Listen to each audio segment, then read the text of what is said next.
हज़रत फ़ातिमा-उज़-ज़हरा का जनाजा रात के वक्त दफन करना एक ऐसा वाक़या है जो दिलों में हमेशा के लिए एक सवाल छोड़ जाता है। क्यों? वो कौन सी वजूहात थीं जो इस मुक़द्दस खातून का जनाजा दिन के बजाय रात को दफन करने की ज़रूरत पेश आईं? इस वीडियो में हम आपको ले चलेंगे इस तारीखी और रूहानी वाक़ये की तरफ।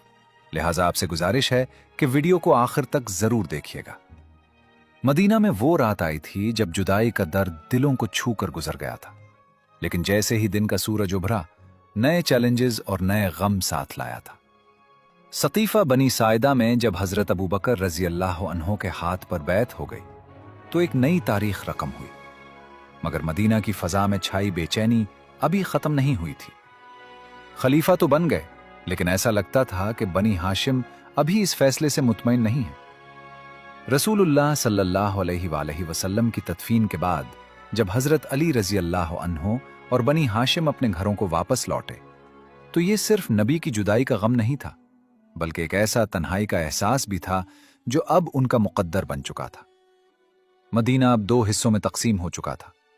एक तरफ मस्जिद नबवी थी जहां रियासत के नए निजाम की बुनियाद रखी जा रही थी, जहां हजरत अबू बकर रजी अल्लाह अन्हो बतौर खलीफा बैठे थे और सहाबा कराम रजी अल्लाह अन्हुम की अक्सरियत उनके साथ थी। दूसरी तरफ बीबी फातिमा रजी अल्लाह अन्हा का घर था जहां खामोशी छाई हुई थी। आंखों में आंसू थे और दिल में एक गहरी परेशानी थी जो बिन्ते रसूल को कुचल रही थी। एक सवाल था जो उन्हें मुसलसल जहन में आ रहा था। क्या उन्हें हजरत अबू बकर रजी अल्लाह अन्हो के पास जाकर अपनी बात उनके सामने रखनी चाहिए या फिर खामोश रहना चाहिए? हम दोबारा बीबी फातिमा रजी अल्लाह अन्हा के घर आएंगे और आपको बताएंगे कि नबी की जुदाई के बाद उन पर क्या गुजरी। लेकिन फिलहाल हमें कहीं और जाना है। उम्मत अभी दाखिली कशमकश से बाहर नहीं निकली थी कि अरब के सहराओं से एक तूफान उठा। जैसे ही नबी के विसाल की खबर दूर दराज कबाइल तक पहुंची, सहराए अरब की रीत ने अपना रंग बदल लिया। ये तारीख का वो मोड़ था जहां इस्लाम का दायरा सिर्फ मदीना की गलियों तक महदूद होता हुआ नजर आया।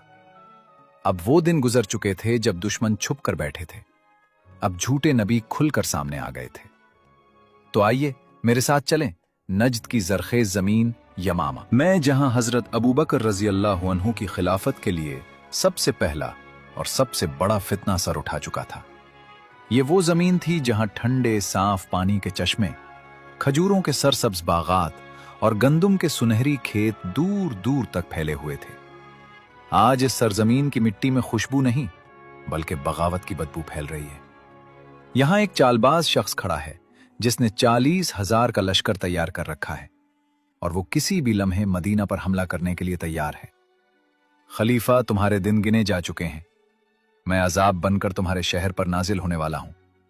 ये और इसके पैरोकार बागी कबाइल दावा करते हैं कि वो हजरत अबू बकर रजी अल्लाह अन्हो को ज़कात नहीं देंगे। ये शख्स कहता है कि फजर और इशा की नमाजें फर्ज नहीं, क्योंकि ये सोने का वक्त होता है। उसने जिना और शराब को हलाल करार दे दिया है और अपना कुरान तक बना लिया है। लेकिन ये शख्स कौन है? ये जानने के लिए मेरे साथ आइए वापस मदीना नबवी में, उस वक्त में जब यमामा के ताकतवर कबीले बनु हनीफा का वफ्द मदीना पहुंचा। इस कबीले का सरदार एक अजीब व गरीब शख्स था जो जादूगरी और शोबदाबाजी का माहिर था।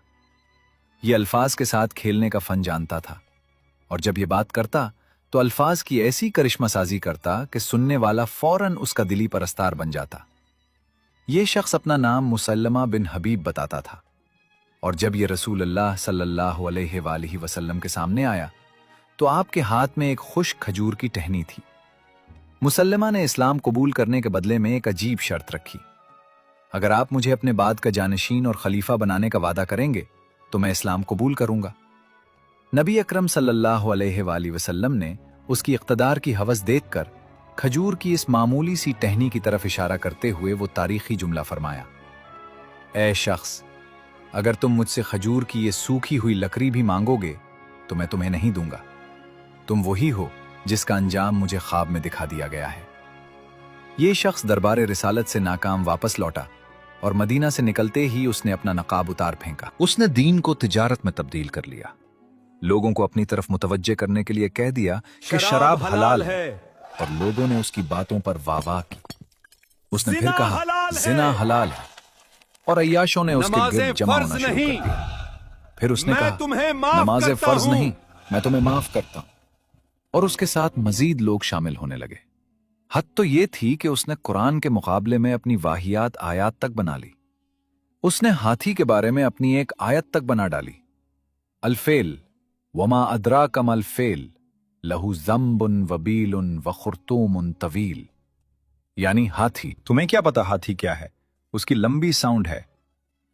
ये अल्फाज मजाक से कम न थे, मगर कबायली तास्सुब की पट्टी आंखों पर ऐसी बंधी हुई थी कि बनु हनीफा के लोग कहते थे, हमें कुरैश के सच्चे नबी से यमामा के झूठे नबी का ज्यादा एहतराम है। फिर उसने नबी सल्लल्लाहु अलैहि वसल्लम को एक खत लिखा जिसमें उसने अपनी ख्वाहिशात और मुतालिबात पेश किए। मुसैलिमा रसूलुल्लाह सल्लल्लाहु अलैहि वसल्लम की तरफ से मोहम्मद रसूलुल्लाह के नाम। आधी जमीन मेरी है और आधी कुरैश की, लेकिन कुरैश ज्यादती करने वाले लोग हैं। रसूलुल्लाह सल्लल्लाहु अलैहि वसल्लम की तरफ से जवाब, मोहम्मद रसूलुल्लाह की जानिब से मुसैलिमा कज़्ज़ाब के नाम। जमीन अल्लाह की है, वो अपने बंदों में जिसे चाहता है उसका वारिस बनाता है, और अंजाम परहेजगारों के लिए है। इसी खत के बाद मुसैलिमा का लक़ब तारीख में मुसैलिमा कज़्ज़ाब बन गया। जी हां, हम बात कर रहे हैं उस मुसैलिमा कज़्ज़ाब की जिसने नबूवत का झूठा दावा किया। आइए वापस चलते हैं दौरे हाजिर में मदीना की तरफ, जहां मस्जिद नबवी में मौजूद हजरत अबू बकर सिद्दीक रजी अल्लाह अन्हु तक इस फितना की लिश्करकशी की खबर पहुंच चुकी है। वो झूठा मदीना पर हमला करने आ रहा है और उसके साथ 40,000 का लश्कर है। जब यह खबर हजरत अबू बकर सिद्दीक रजी अल्लाह अन्हु तक पहुंची तो उनका एक नया रूप अहले मदीना के सामने आया जिसका किसी को अंदाजा तक नहीं था। वो अबू बकर रजी अल्लाह अन्हु जो अपनी नर्म मिजाजी की वजह से जाने जाते थे, अचानक फौलाद बन गए। उन्होंने मेंबर पर हाथ मारा और तारीख साज जुमला कहा, खुदा की कसम, अगर ये मुझे ऊंट की रस्सी देने से भी इनकार करेंगे जो ये रसूलुल्लाह सल्लल्लाहु अलैहि वसल्लम को देते थे, तो मैं उनके मुकाबिल निकलूंगा, चाहे अकेला ही क्यों न रह जाऊं। क्या मेरे जीते जी दीन में कमी कर दी जाएगी। मुसैलिमा का फितना सांप बनकर मदीना को डसने के लिए तैयार था। उसके साथ 40,000 का लश्कर था, एक ऐसी ताकत जो पूरे अरब को निगल सकती थी।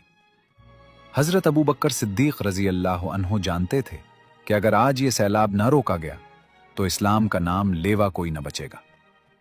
उन्होंने अपने नयाम से वो तलवार निकाली जिसे रसूलुल्लाह सल्लल्लाहु अलैहि वसल्लम ने सैफुल्लाह यानी अल्लाह की तलवार का लक़ब दिया था।